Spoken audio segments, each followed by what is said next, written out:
விருத்தாசலம் பாலக்கரை சந்திப்பில் விடுதலை சிறுத்தைகள் கட்சி சார்பில் பீமா கோரேகான் மாவீரர்களுக்கு வீரவணக்கம் செலுத்தப்பட்டது. விடுதலை சிறுத்தைகள் கட்சி கடலூர் மைய மாவட்டம் சார்பில்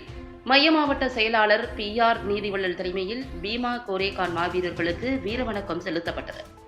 இதில் மண்டல துணை செயலாளர் 5000, நகர செயலாளர் முருகன், நகர பொருளாளர் மேட்டுக்காணி முருகன், ஒன்றிய செயலாளர் சுப்புஜோதி, ஒன்றிய பொருளாளர்கள் ஸ்டுடியோ சக்திவேல், எழில்வான் சிறப்பு,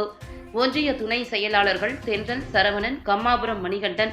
விஜய மாநகரம் கணேசன், சாத்துக்குடல் பழனிசாமி, வயலூர் இளங்கோவன், மங்கலம்பேட்டை நகர செயலாளர் அம்பேத்கர், ஐயாதுரை ஜூட் வீரமணி, மேட்டுக்காலனி வீரமணி, ஐயம்பெருமாள், சரவணன், தேவா, மகேஷ், ராஜீவ்காந்தி, வீரப்பன், கண்ணன், மாயகிருஷ்ணன், அகத்தியன், பாலா, வீரதமிழன், பால்ராஜ், வேல்முருகன், ஜெயகணேஷ், வெங்கடேசன், ஆகாஷ், பாலகிருஷ்ணன், அருணாச்சலம், செல்வம், ரமேஷ், மேட்டுக்காலனி சதீஷ், கண்ணன், வீரதமிழன், தனக்குமார், சுரேஷ், சாத்துக்குடல் சூர்யா, ரமணா, ராகுல், அஜய், அழகேசன், ரஞ்சித் உள்ளிட்ட விடுதலை சிறுத்தைகள் கட்சி நிர்வாகிகள் ஏராளமானோர் கலந்து கொண்டு வீரவணக்கம் செலுத்தினர்.